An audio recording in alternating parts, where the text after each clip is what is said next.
Bom dia a todos. Bom dia. Eu queria agradecer mais uma vez estar aqui no e-mail, e para mim é uma caridade que fazem comigo. Agradecer a minha querida amiga Doroteia, e ao meu querido amigo, o esposo da Doroteia, Luciano, por ter me incluído nessa jornada, né? Na Semana Espírita, Londrina, e é sempre uma honra. Eu espero ter sempre algo novo descoberto para trazer, porque um pesquisador tem que pesquisar, trazer novidades que enriquecem a nossa amada doutrina espírita. Agradecer a Rosimeire também, que ela sempre a Flor, chama ela de Flor, lá de Cambé, que é uma criatura maravilhosa, que está sempre nos ajudando, nos incentivando. Nós vamos apresentar para as senhoras e os senhores uma pesquisa que nós descobrimos e tivemos a ideia, como pesquisador, de fazer essa palestra em Iambus, em Praga, Allan Kardec, em Paris. Mas quem é Allan Kardec?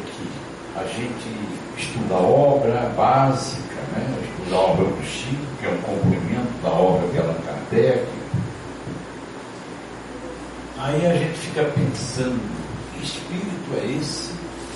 Quais são suas vivências no passado, comprovadas através de médiuns e pesquisadores confiáveis, que trouxe para a humanidade a codificação, deixou para a humanidade a terceira revelação. Onde estão essas informações? Quem informou? Qual era o seu passado? E nós juntamos várias fontes. Onde surgiu essas informações? A primeira informação surgiu ainda no tempo de Allan Kardec, na Sociedade Parisiense de Estudos Espíritas, através de Hermante de Foucault, que é uma das médiuns de Allan Kardec, que a partir da segunda edição do Livro dos Espíritos, ela passou a colaborar com a codificação, com o trabalho do mestre. Ainda em 1857, Hermante de Foucault recebe uma mensagem confirmando, dizendo que Jan Hus, sacerdote e reitor da Universidade de Praga, e Allan Kardec eram o mesmo espírito imortal. Aí a gente descobre por que foi Allan Kardec que trouxe a codificação e não os intelectuais franceses ou os intelectuais europeus. Então essa informação surgiu ainda na época de Allan Kardec. No final do século XIX e início do século XX, a Vera Krajowskaja, que é a médium de Rochester, em 2 livros, Herculano e os Luminares Tchecos, traz essa informação também, que Allan Kardec e Jan Hus são o mesmo espírito imortal. A médium brasileira, que infelizmente muitas gerações não conhecem, mas ela era a médium que Chico Xavier lia, que Dona Ivone lia, que os primeiros grandes nomes do espiritismo, na primeira metade do século XX, lia Zilda Gama, o espírito Victor Hugo, através de Zilda Gama, também confirma essa informação. no livro Solar de Apolo, de 1922. Recentemente, 50, 60 anos atrás, Carlos Embaçaí, um grande nome do Espiritismo, o Wallace Leal Rodrigues, grande intelectual, jornalista da revista do Imortal, Hermínio Corrêa Miranda, Eduardo Carvalho Monteiro, confirmam isso através de fontes. E eu, pessoalmente, fui o curador de cerca de 300 manuscritos originais de Allan Kardec, que foram trazidos ainda nos anos 30 e 40 pelo pesquisador Silvino Canuto Abreu.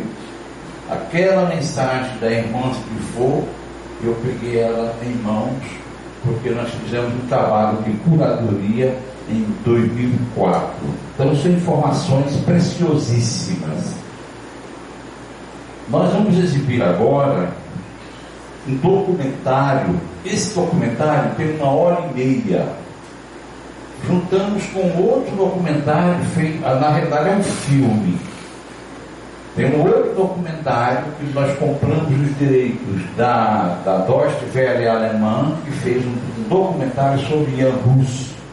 E ele está no DVD nosso com 2 filmes. O documentário, que dura 52 minutos, e o filme sobre a história, sobre a vida de Jan Hus, que foi feito em 1956, ainda na época do comunismo.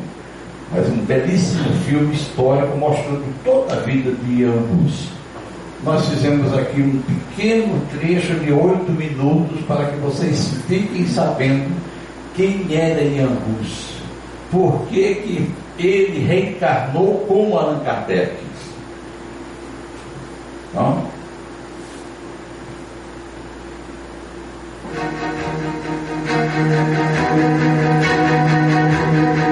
São 8 minutos, 9 minutos apenas. Es ist der 6. Juli 1415. Der Tag, an dem Jan Hus sterben wird. Sein Weg führt auf einen Scheiterhaufen in der Stadt Konstanz. Er, der böhmische Gelehrte, ist als Ketzer zum Tode verurteilt. Noch wenige Jahre zuvor war er ein angesehener Mann, Wissenschaftler, Prediger und Rektor der Prager Universität. Dann hatte er sich mit dem Papst und den Kircheninstitutionen angelegt und deren Streben nach Macht und weltlichem Besitz angeprangert. Jan Hus glaubt fest daran, dass die Wahrheit siegt. Aufrecht geht er in den Tod.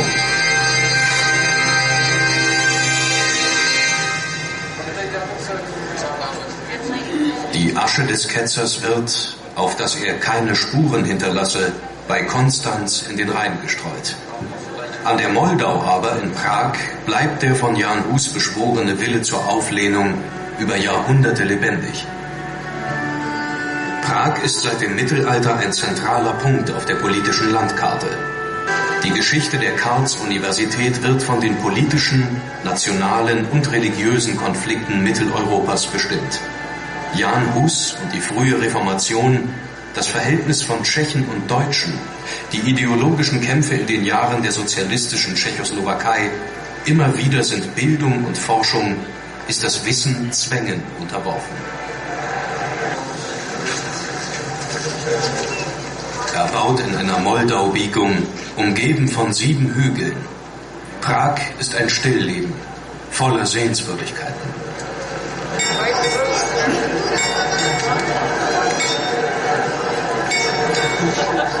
1348 gründet der böhmische König Karl IV. Hier eine Universität. Als erste nördlich der Alpen und östlich von Paris erhält sie eine päpstliche Lehrgenehmigung für alle Fakultäten, auch die theologische. Damit wird Prag zu einer Weltstadt. Die Metropole und ihre Universität blühen auf. Karl IV. Wird deutscher Kaiser und schafft in Prag ein internationales Flair. Das Heilige Römische Reich, so schreibt er, besteht aus verschiedenen Nationen mit ihren Sitten, Lebensformen, Sprachen und Gesetzen. Bald darauf schenkt Karls Nachfolger Wenzel der Universität das Carolinum, ein Gebäude, das bis heute das Herz der Karls-Universität ist. Hier werden jedes Jahr feierlich die Studienabschlüsse überreicht. Die Zeremonie ist seit Jahrhunderten die gleiche, abgehalten in weiten Teilen auf Latein, der gelehrten Sprache der Gründerzeit. Ein krönender Augenblick für jeden Studenten. Jan Hus, einer von ihnen, wurde hier im Jahr 1396 zum Magister der freien Künste ernannt. Über das Leben des Jan Hus vor seiner Zeit an der Prager Universität ist kaum etwas bekannt. Sein Geburtsjahr wird auf 1370 geschätzt. Sein Geburtsort ist das südböhmische Husinetz, Gänseheim. Gott gab mir die Hände zur Arbeit und Arme zum Holztragen wie meinem Vater. So Hus über seine Abstammung. Er ahnte Sohn einfacher Leute noch nicht, dass er durch sein Studium in Prag mitten hineingeraten wird in die intellektuellen Kämpfe seiner Zeit. Mit rund 40.000 Einwohnern zählt Prag seinerzeit zu den größten Städten der Welt. Die Stadt hat mehr Türme als Rom und mehr Kirchen als jede andere europäische Metropole. Jan Hus entging nicht, dass sich die Amtskirche in einer schweren Krise befindet. Während sich in Rom und Avignon bis zu 4 Päpste um die Macht streiten, sind die Prager Kirchen überwiegend damit beschäftigt, das Geld für ihre zahlreichen Kirchendiener und deren verschwenderischen Lebensstil zu beschaffen. Die Sitten verfallen.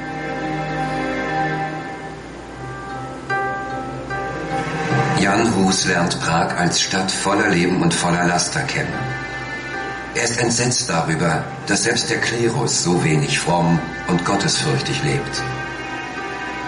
Als könne er es nicht abwarten, sich dagegen aufzulehnen, studiert er fleißig und schafft zügig seinen Abschluss als Magister. Die Schriften des englischen Reformators John Wycliffe werden für ihn zu einer Offenbarung. Wycliffes Angriffe auf die unumschränkte Macht der Kirche. Hus liest sie, schreibt sie ab, verinnerlicht sie. Die Saat ist ausgebracht, die aus ihm, dem einfachen jungen Mann, einen Reformator und Märtyrer machen wird.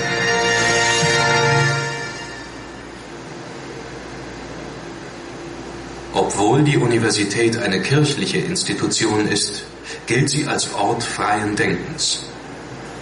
100 Jahre vor Martin Luther kursieren Reformgedanken unter den Prager Studenten und werden in sogenannten Quodlibets debattiert. Diese öffentlichen Wortgefechte sind ein Podium, das Jan Hus für sich und sein Verständnis von Kirche zu nutzen weiß. Schnell finden sich Anhänger seiner Ideen. Auch Jan Hus lebt in der Prager Mehrsprachigkeit. Als Student denkt er auf Latein. Die entscheidende Rolle für seine Popularität aber wird die tschechische Sprache spielen. Mit Glück und Geschick steht er bereits kurz nach seiner Priesterweihe erstmalig auf einer Kanzel. In der Bethlehemskapelle, die eigens gebaut wurde, um für die Bevölkerung Predigten in tschechischer Sprache abzuhalten.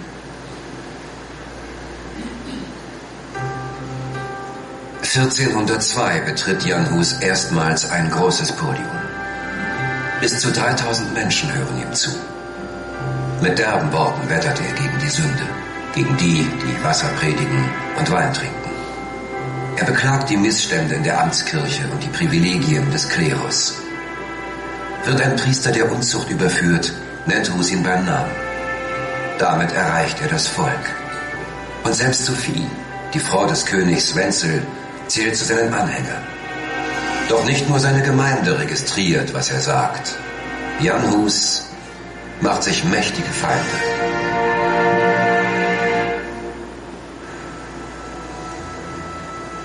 Der Erzbischof von Prag erkennt schnell die Gefahr, die von dem jungen Mann ausgeht. Informanten berichten ihm von den Predigten. Aber Hus ist mittlerweile eine nicht zu unterschätzende Macht. Im Streit um die Schriften Wycliffes hatte er sich einen Namen gemacht und 1409 wird er gar zum Rektor der Universität gewählt. Hus kann Menschen von seinen Ideen begeistern. Wenn dieser Mann sich gegen die Kirche auflehnt, ist er eine Gefahr. Jakmile pak v Praze došlo k Als auch in Prag der Ablasshandel aufkam, wandte sich Hus sofort dagegen. Es kam zu Ausschreitungen in den Straßen, zu Demonstrationen der Studenten. Die Stadt kam in Bewegung und das Wort, das Jan Hus in der Bethlehemskapelle predigte, verbreitete sich in den Straßen. Das fand mehr Widerhall, als es bei anderen jemals zuvor der Fall war. Noch steht König Wenzel hinter Jan Hus, lässt sich sogar von ihm beeinflussen. Hus lässt nicht locker, obwohl ihn seine radikale Kritik am Papst zunehmend auch an der Universität isoliert. Seine Predigten, sie sollen verboten werden, weil er das Volk aufwiegle. Er bekommt die stärkste Waffe des Papstes zu spüren, das Interdikt über Prag. Damit wird jegliche Seelsorge verboten. Das Abendmahl, die Beichte, das Glockenläuten. Jan Hus muss erkennen, dass er nun das Alltagsleben aus den Fugen bringt. Er beschließt, die Stadt zu verlassen, geht auf Wanderschaft, schlüpft bei Freunden in Südböhmen unter und schreibt wie besessen gegen die Laster der Stadt und der Kirche. Jan Hus, der dem tschechischen Volk zu neuem Selbstbewusstsein verhilft, der Mann, der die Bannbulle des Papstes missachtet, ins Exil geht und auf dem Konstanzer Konzil schließlich für seine Überzeugung sterben muss. Dieser Volkstribun und Märtyrer. Seinen letzten Weg nimmt Jan Hus voll Zuversicht in Angriff. Sein König hat ihm freies Geleit versprochen. Zwar weiß er, welche Gefahren den Abtrünnigen drohen, weiß er um Folter und das Schafott. Durch Deutschland begegnen ihm die Menschen freundlich und offen. Jan Hus kommt guter Dinge in Konstanz an. Auf dem Konzil, einberufen, um die drohende Spaltung der Kirche zu verhindern, zerschlagen sich seine Hoffnungen schnell. Er wird verhaftet. Die Zeit des Debattierens, wie er es an der Prager Universität gelernt hat, ist vorbei. Seine Fürsprecher lassen ihn fallen. König Sigismund bricht sein Wort. Zu wichtig ist die Einheit der Kirche. Für das mehr als ein Jahr andauernde Konzil beurkundet ist die Anwesenheit von mindestens 700 Dirnen. Jan Hus, der Prediger gegen die Sünde, endet auf dem Scheiterhaufen.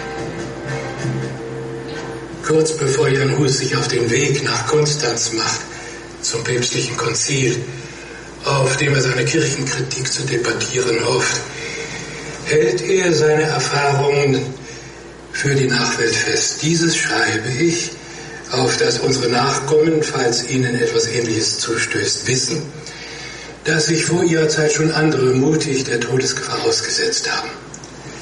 Das Vermächtnis des großen Reformators sollte sich als bittere Wahrheit herausstellen in der langen Geschichte Prags und seiner Universität. Nicht nur im Kampf um die Macht des Wissens. Die Wahrheit siegt. Das Motto von Jan Hus. Heute ziert es die Flagge mit dem tschechischen Regierungswappen.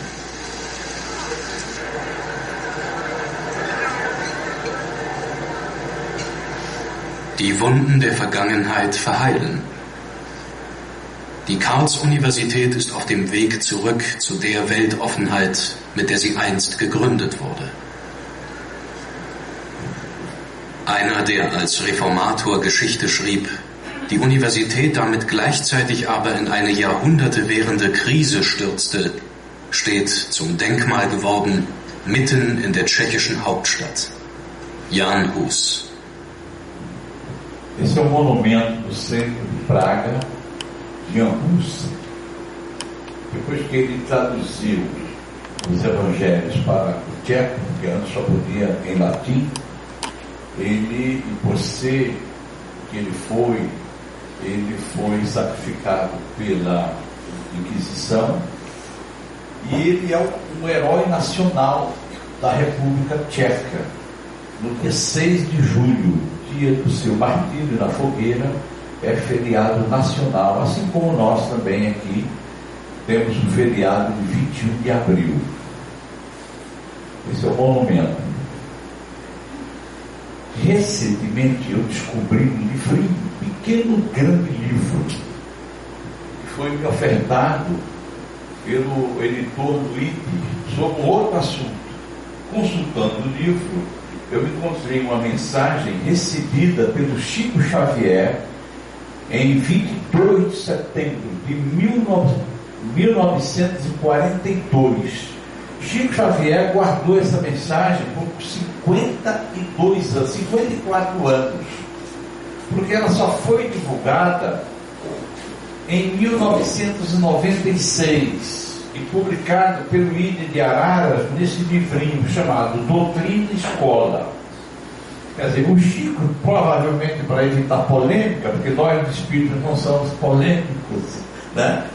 Então ele segurou essa mensagem e ela é tão importante que eu pedi para um amigo nosso, que todos nós conhecemos, para que ele a lesse.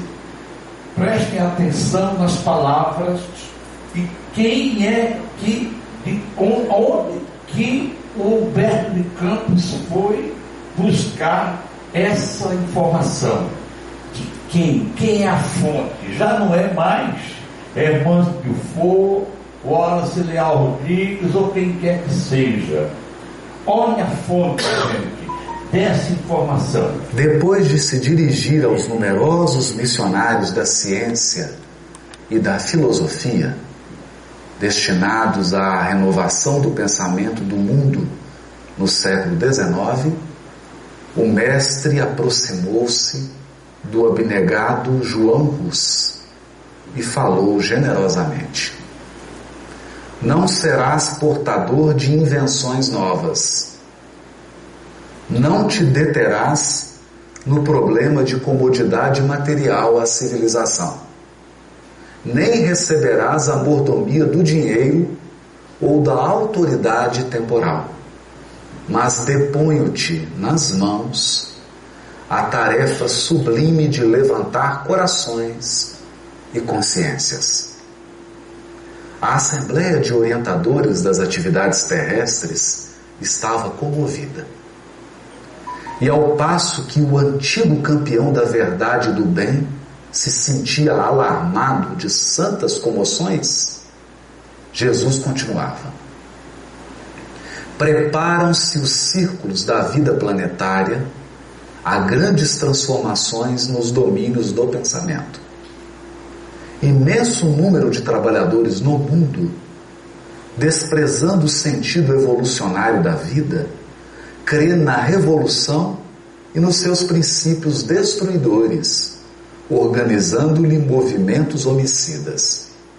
Em breve, não obstante nossa assistência desvelada, que neutralizará os desastres maiores, a miséria e o morticínio, se levantarão no seio de coletividades invigilantes. A tirania campeará na terra. Em nome da liberdade, cabeças rolarão nas praças públicas em nome da paz, como se o direito e a independência fossem frutos da opressão e da morte. Alguns condutores do pensamento, desvairados de personalismo destruidor, convertem a época de transição do orbe em turbilhão revolucionário, envenenando o espírito dos povos. O sacerdócio organizado em bases econômicas não pode impedir a catástrofe. A filosofia e a ciência intoxicaram as próprias fontes de ação e conhecimento. É indispensável estabelecer providências que amparem a fé, preservando os tesouros religiosos da criatura.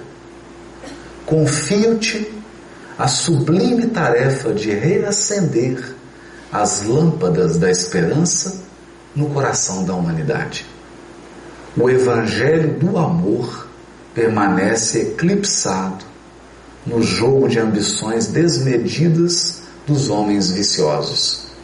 Vai, meu amigo, abrirás novos caminhos à sagrada aspiração das almas, descerrando a pesada cortina de sombras que vem absorvendo a mente humana.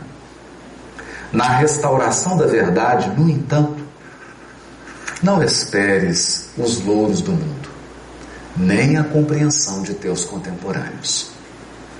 Meus enviados não nascem na terra para serem servidos, mas por atenderem às necessidades das criaturas. Não recebem palmas e homenagens, facilidades e vantagens terrestres. Contudo, minha paz os fortalece e levanta-os cada dia. Muitas vezes não conhecem senão a dificuldade, o obstáculo, o infortúnio e não encontram outro refúgio além do deserto. É preciso, porém, erigir o santuário da fé e caminhar sem repouso, apesar de perseguições, pedradas, cruzes e lágrimas. Ante a emoção dos trabalhadores do progresso cultural do orbe terrestre, o abnegado João Hus recebeu a elevada missão que lhe era conferida, revelando a nobreza do servo fiel, entre júbilos de reconhecimento. Daí a algum tempo, no albor do século XIX, nascia Allan Kardec, em Lyon, por trazer a divina mensagem. Espírito devotado jamais olvidou o compromisso sublime.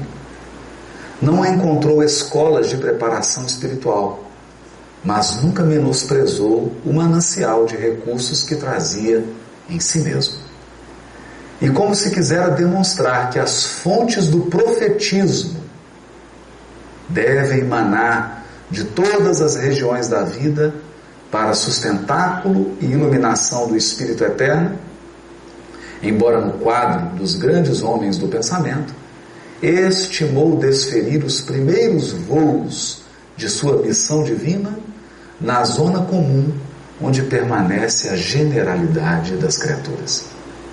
Consoante a previsão do Cristo, a Revolução Francesa preparara com sangue o império das guerras napoleônicas.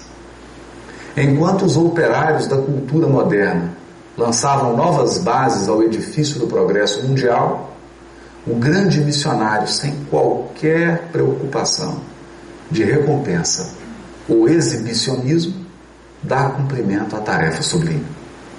E foi assim que o século XIX, que recebeu a navegação a vapor, a locomotiva, a eletrotipia, o telégrafo, o telefone, a fotografia, o cabo submarino, a anestesia, a turbina a vapor, o fonógrafo, a máquina de escrever, a luz elétrica, o sismógrafo, o linotipo, o rádium, o cinematógrafo e o automóvel, tornou-se receptor da divina luz da revivescência do Evangelho.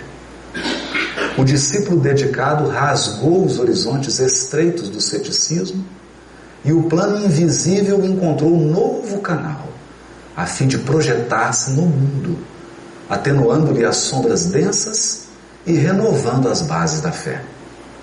Alguns dos companheiros de luta espiritual, embora em seguida as hostilidades do meio, recebiam aplausos do mundo e proteção de governos prestigiosos.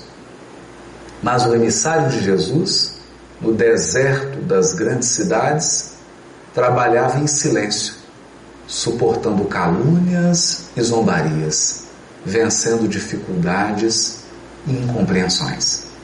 Ao fim da laboriosa tarefa, o trabalhador fiel triunfara. Em breve, a doutrina consoladora dos Espíritos iluminava corações e consciências nos mais diversos pontos do globo. É que Allan Kardec, se viera dos círculos mais elevados dos processos educativos do mundo, não esquecera a necessidade de sabedoria espiritual.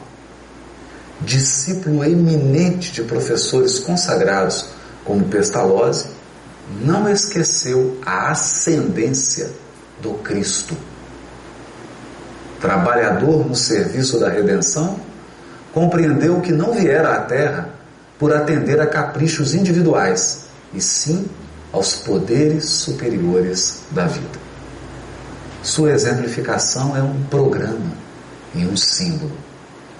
Conquistando a auréola dos missionários vitoriosos, não se incorporou à galeria dos grandes do mundo, porque apenas indicasse o caminho salvador à humanidade terrestre.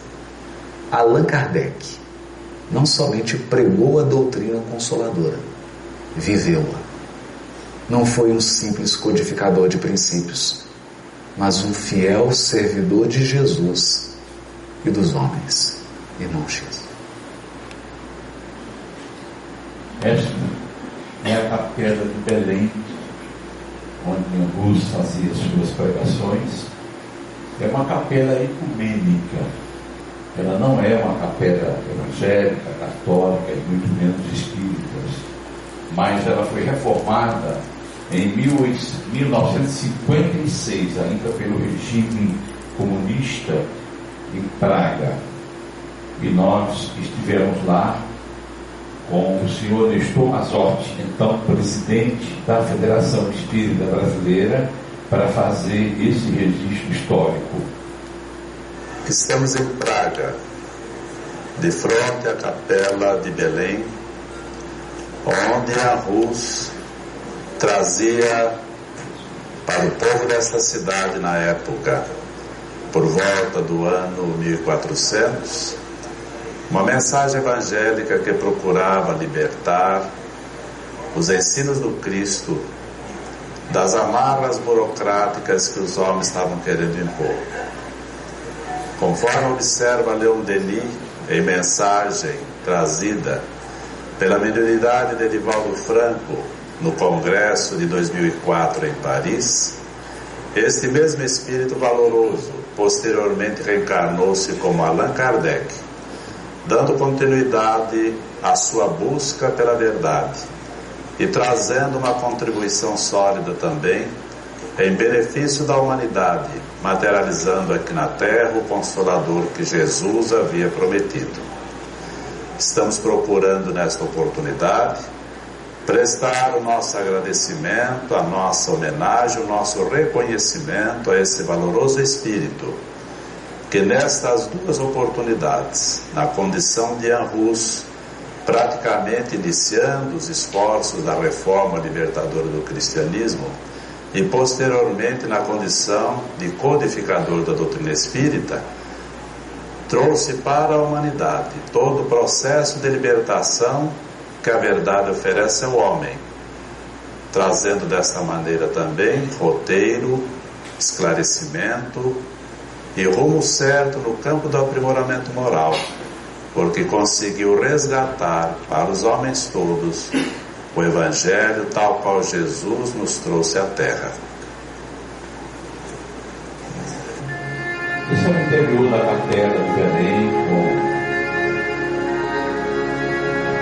o seu Nestor, a esposa dele, a sua filha, a minha esposa Sônia. Essa gravação foi feita em 2006, há exatos 11 anos, e vocês ouvem a Sinfonia do Novo Mundo, composta por Carmen Boêmio, da Boêmia, Antonina de Borja, assim como em Hus. Essa sinfonia chama-se do Novo Mundo. A sinfonia que, coincidentemente, é a mesma música que tocou quando o homem pisou na Lua pela primeira vez em 1969.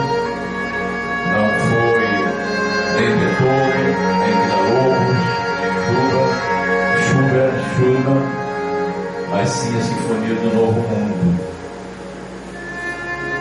É apenas uma coincidência. Essa melodia ali é a capela, é um museu que em cima da capela de Belém, mostrando as coisas de Hus. Nós temos aí o presidente da Federação Espírita Brasileira, e ele não tinha conhecimento da mensagem de Chico Xavier e Irmão X. Essa mensagem a gente descobriu agora há pouco tempo, né?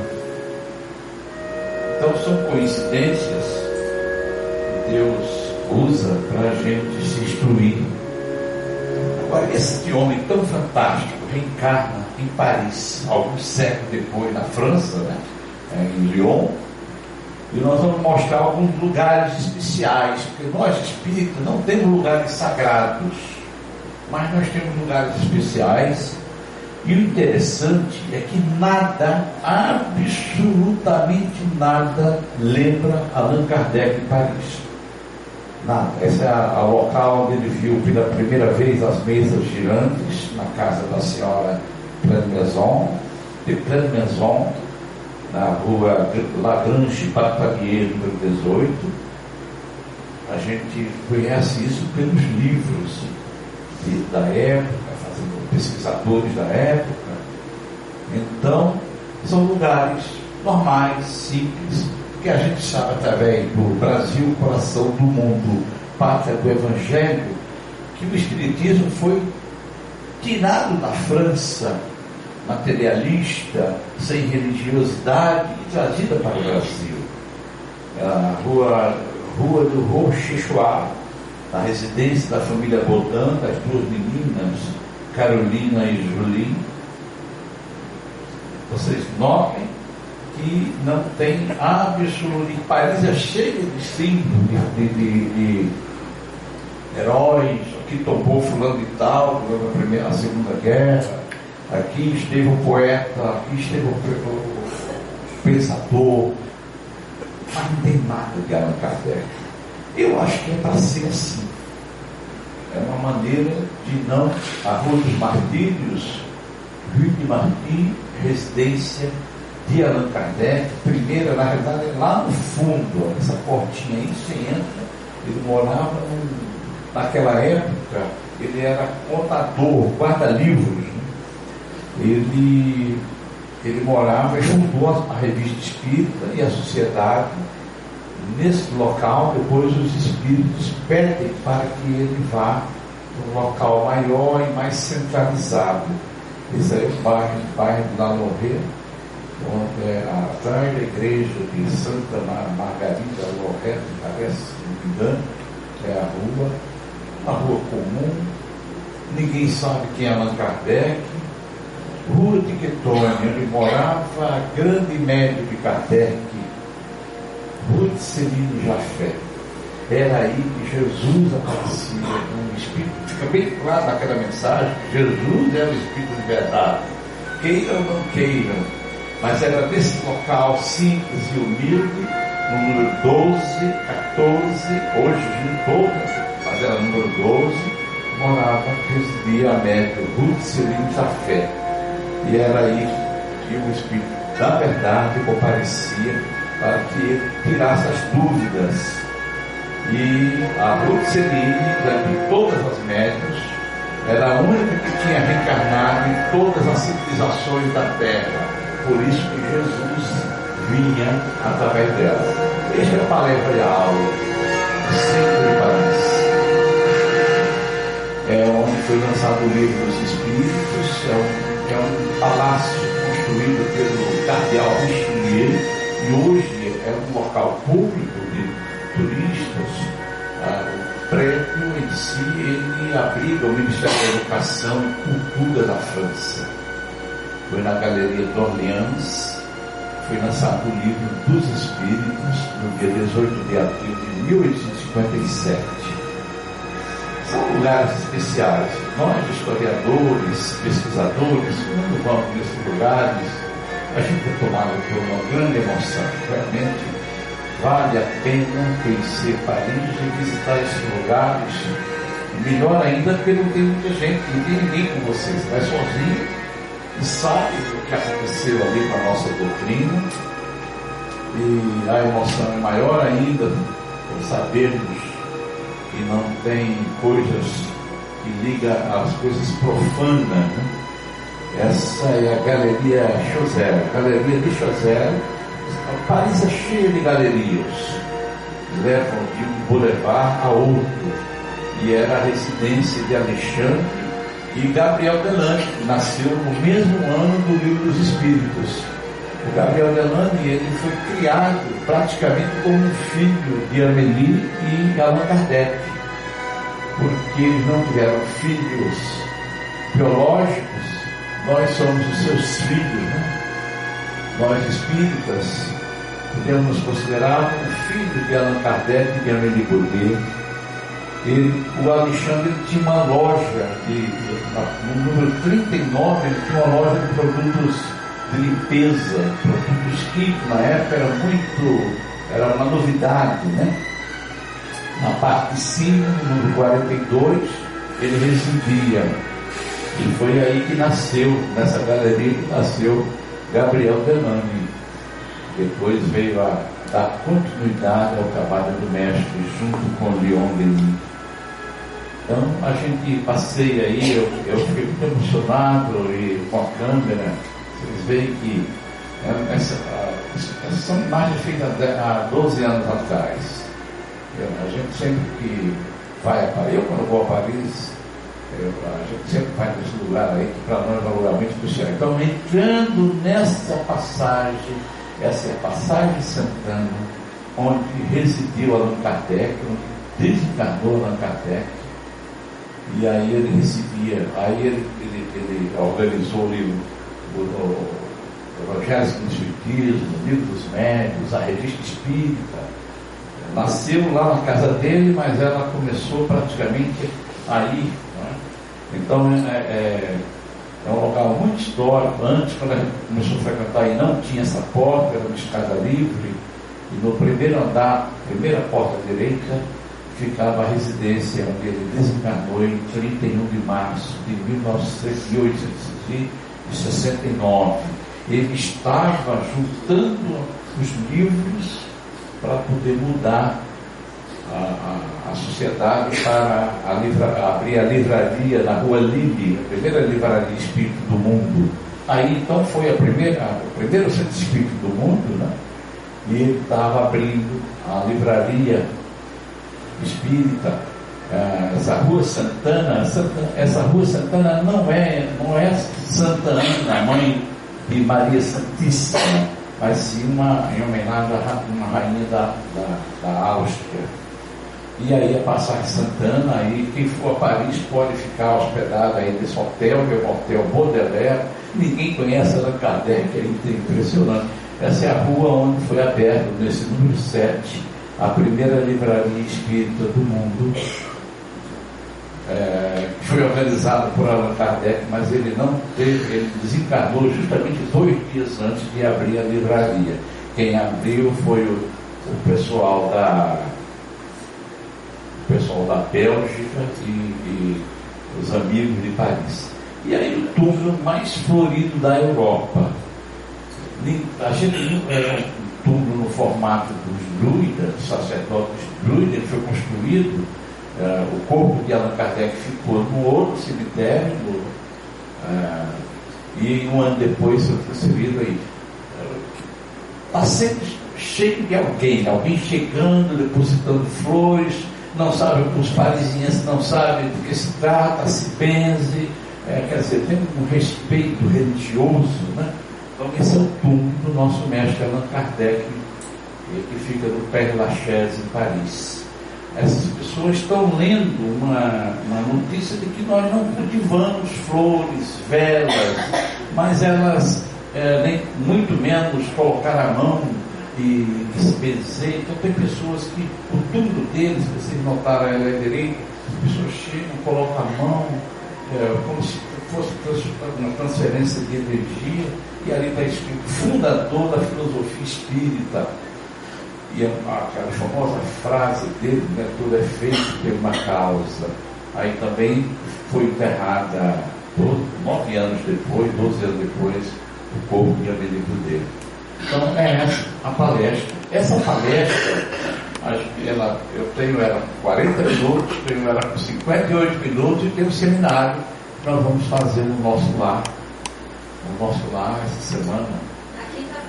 Quinta-feira, um seminário de 80 minutos. Aí tem Divaldo Franco, tem muita coisa a mais. Muito obrigado pela paciência e a questão nós estamos lançando Boa Nova aqui, agora.